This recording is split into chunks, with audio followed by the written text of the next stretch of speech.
It's not about, suppressing or ignoring the emotion. No, you have to feel the emotion. You have to experience the emotion. The thing is, how can I bring intelligence to that emotion?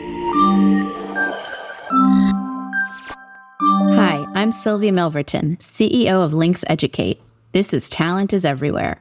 We're here to talk about how to keep talent and how to develop talent in order to build a strong business. We'll interview leaders to hear their best experiences of how they invested in people. So welcome to the podcast. Today we have a special guest who I met on LinkedIn, Mehdi El Khachia, and my pronunciation, let's see if it is good. He is now the Central and South L&D Director at Capgemini with a scope of about 15 countries. He's based in Morocco. And today we have a special treat because he's going to tell us about a really interesting program that he's been able to launch at Capgemini around emotional intelligence. And when we first met, what was interesting to me also was your personal story, that you have a background in engineering, computer science, and you got into HR. So maybe before we dive into the emotional intelligence, you can tell us a little bit about your own journey of how you entered this exciting world of HR. Thank you, Sylvie. My pleasure to participate to your really interesting podcast. And also pleasure to share a little bit of my story about and on emotional intelligence. So the journey started back, to 2011. And as you said, Sylvie, I have an engineering background. So I started working initially as a computer science engineer for like 2-3 years, and then switched progressively to project management, still within the IT sector. And in 2011, I had to figure out and came up with a topic for my thesis at that time, master or MBA thesis, around management, So the first thing I did that time was to check a little bit of the trends regarding management topics in the research area.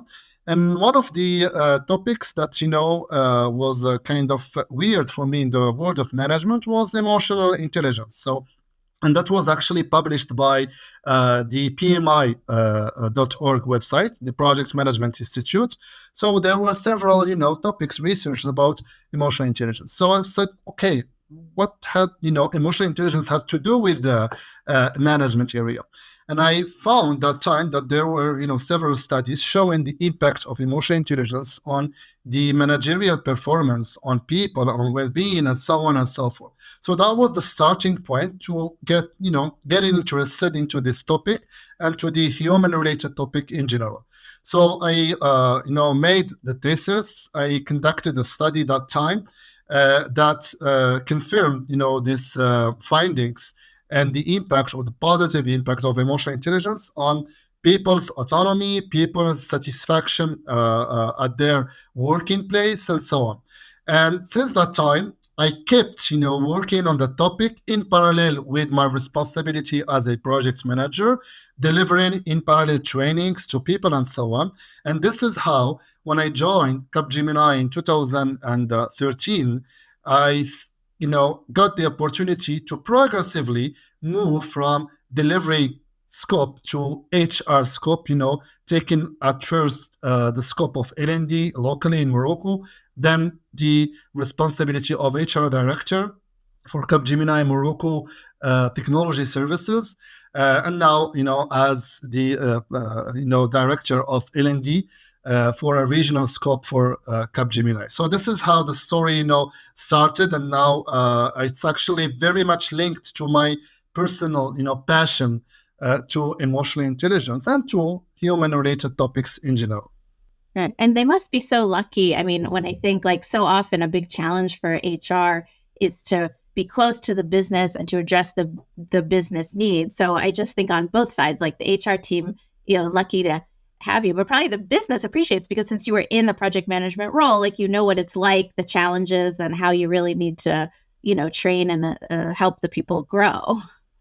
Absolutely. And you're right, Sylvie, because one of the the factors that made it easy for me to switch to HR field is this knowledge about the delivery side, the knowledge about the operations and so on. So indeed, people in delivery were needed someone in HR that knows a little bit of operations and delivery and to make the link with the HR. So that was indeed a factor that made it easy for me to move from operations, project management to HR. And so that must be then how you started with your first emotional intelligence training and coaching project. Maybe you can tell us about the first one and how it started with your first client.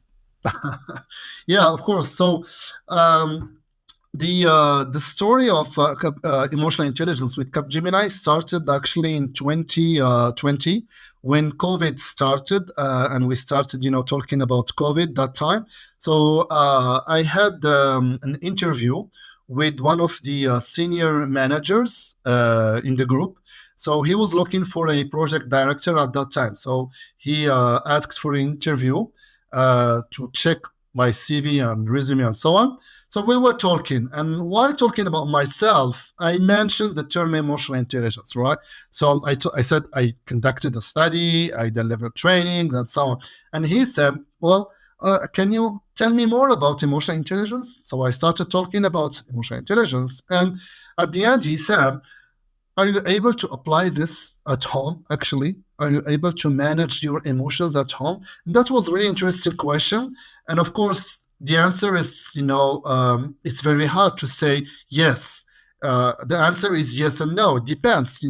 There are situations, yes, we are good at handling emotional situations where we need to deploy more effort, So he was really interested. And he said at the end, Mehdi, forget about the job position. Forget about the project director. I need you to do something different for my 23,000 people. I need you to come up with a training for them on emotional intelligence because I clearly see the need. And I am aware of the impact that this form of intelligence can have on people. So I need you to design something for my team, to develop their emotional intelligence. So he said, I'll give you all the logistics, that you needed, the sponsorship, the budget, and so on. Just go ahead. Can you do this for me? Of course, this is something I love doing. This is my passion. I said, okay, yes. And this is how we started actually designing a very, let's say, adapted program for his population, his team. And especially we started with a population of managers, at first, helping them to develop their emotional intelligence. At that time, we made a pilot, training to see what are the things that are working fine, things that should be improved.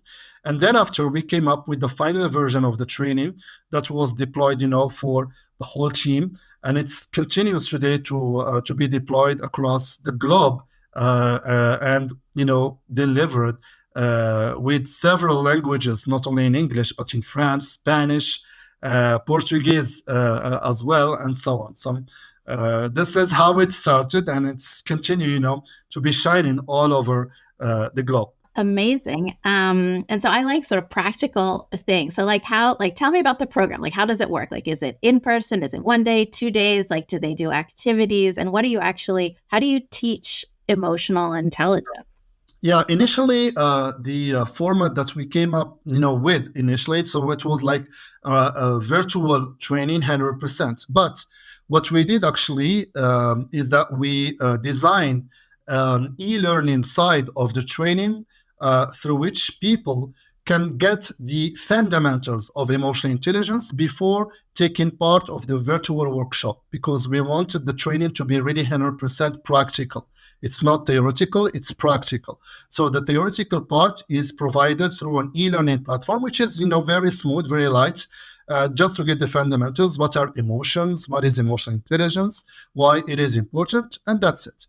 So for the training globally is composed of 4 workshops, but before taking part of every workshop, you have to take the e-learning as a prerequisite to get prepared for that workshop. Let me, give you an example. The first dimension that we talk about in emotional intelligence is about self-awareness.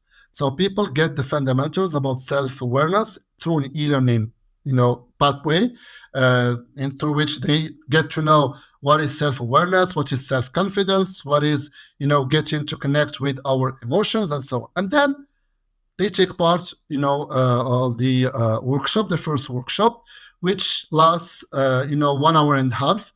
And we provide people with practical exercises to reflect on themselves, to reflect on their experience, and then we provide feedback, And what is amazing about this workshop, Sylvie, is the level of interaction and the level of knowledge that is shared by people, because emotions are common to everybody. The moment someone or the first person open up to the others, the flow continues to progress and everyone is opening up to the other one. So it's really interesting. So this is how we deploy the program.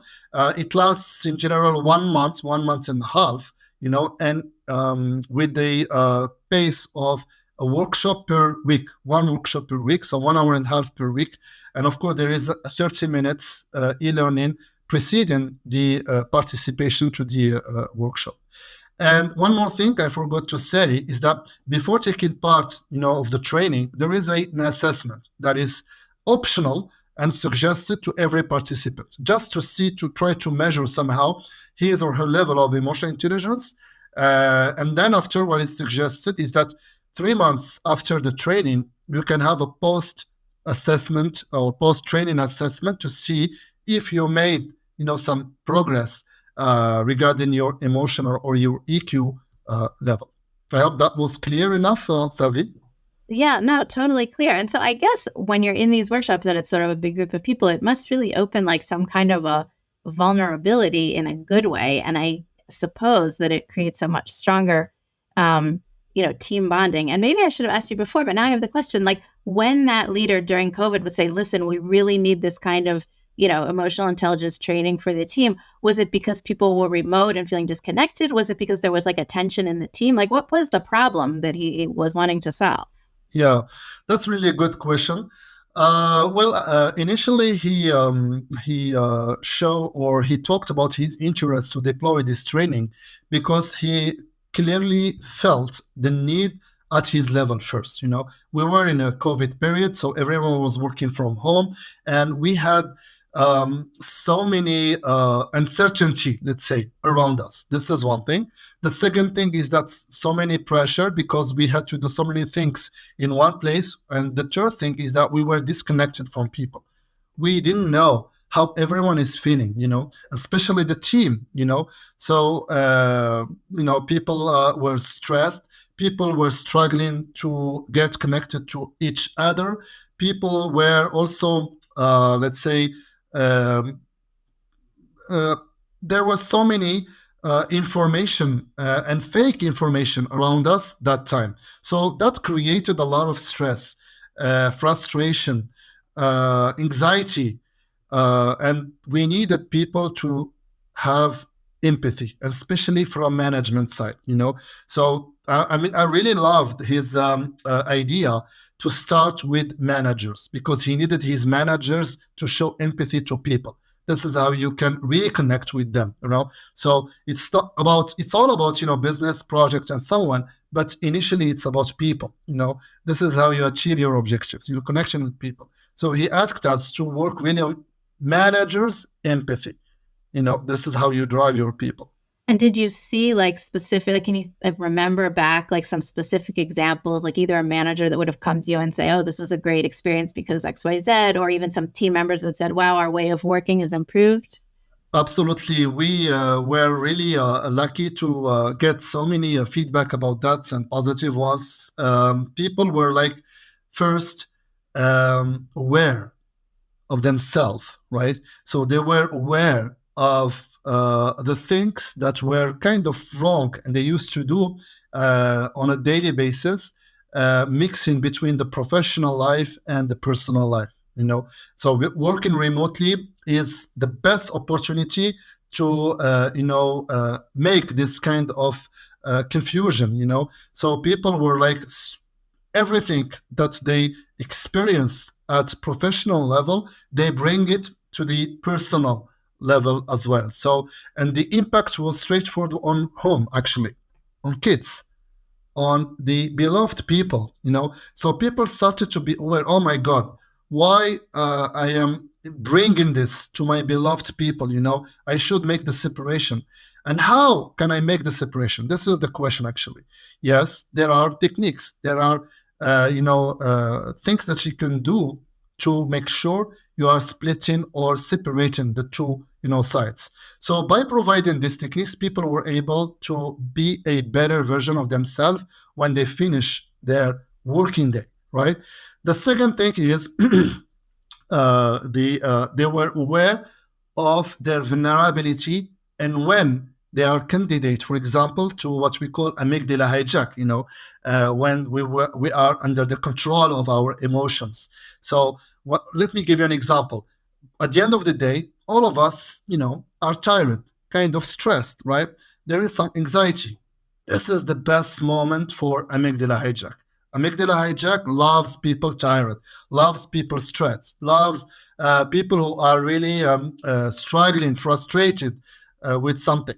So once back home, or once we connect with our family, the very small detail can, explode everything around you, And I always bring this story to people who take part of the training of a senior manager, who is really performing at his work. He's one of the best managers I have ever met. He shared this story with me. One time, he spent a wonderful day working in the office. He managed really difficult meetings, difficult clients, but he made everything, fine. He was really excellent. And he was like driving back home. His commuting between two cities, 1 hour, to arrive to his home. So once back home, he was trying to open the door. The door is not opening. He's trying, the door is not opening. He's trying, the door is not opening. So once his wife opened the door, he was like, boom, what is this? Are you serious? I am driving 1 hour and a half from, Casablanca, and I am tired, and that I need to relax, and so on. He was like, polluting, the mood of everybody, around him. For what? For how much time, Sylvie? He had to wait for 30 seconds, 40 seconds. You see? So this is really amazing when you see the control of emotions. And he shared this story, 3 months later. He was like telling me, I really felt stupid doing that, I am back to my beloved people, I make sure that I am controlling myself during all the day. But once back home, I did completely the opposite, you see? Which brings me back to the question of that senior manager when he said, do you apply this at home? You see? So this is the challenge. This is the real challenge, when we say people who are emotionally intelligent and are good in finding this balance between, private and professional life. And it's like amazing support, actually, that Capgemini does that. Because I feel like a lot of times we might think like, okay, well, that person, he has to figure it out. Like, you have a hard day. You're somebody who gets angry. You're taking this out on for 1 minute, snapping at your child or snapping at your partner, find a therapist or whatever. But the fact that Capgemini could be like, oh, yeah, we are creating the conditions of this. And these are the people that we're working with every day. And so we're going to invest, time and money to help this. And maybe you have deeper problems and you could have a therapist or have your own personal, management. But the fact that you can make those kind of impacts, it's really wise. And I think, a lot of companies don't really focus on that. And also, when you're the kind of person that can come home and be snippy, you can also be snippy with your team, and you can, you're not managing yourself. And then you're creating this like kind of dark cloud, and it creates like a negative consequence. And so have you now integrated this in the Capgemini way? Are you do you kind of keep up with this, and now you have it in many countries? Absolutely. So, we are continuing, deploying the training, as I said, across the globe, more than 54 countries. But let me say also one thing that really helped us to have this awareness about the importance of such training for our people is one report that was published by Capgemini Research Institute in 2019. That was, entitled, emotional intelligence, or the power of emotional intelligence in the era or in the age of artificial intelligence. And the report consisted of, bringing some insight, following some assessment conducted with, I think, more than 1,200 managers worldwide, different sectors, different, industries, to try to understand what are the key competencies or key skills that we will be looking for in the next 5 years, next 10 years, in this boom of artificial intelligence. And amazing, more than 80% of the interviewed managers were saying we will be looking for people who are good at what? Good at client-facing roles, right? And deep diving a little bit of this, they were referring to the human skills, human skills and their emotional intelligence. People who are really aware of themselves, people who are good at managing others, understanding others' emotions, people who are good at the social skills, and so on.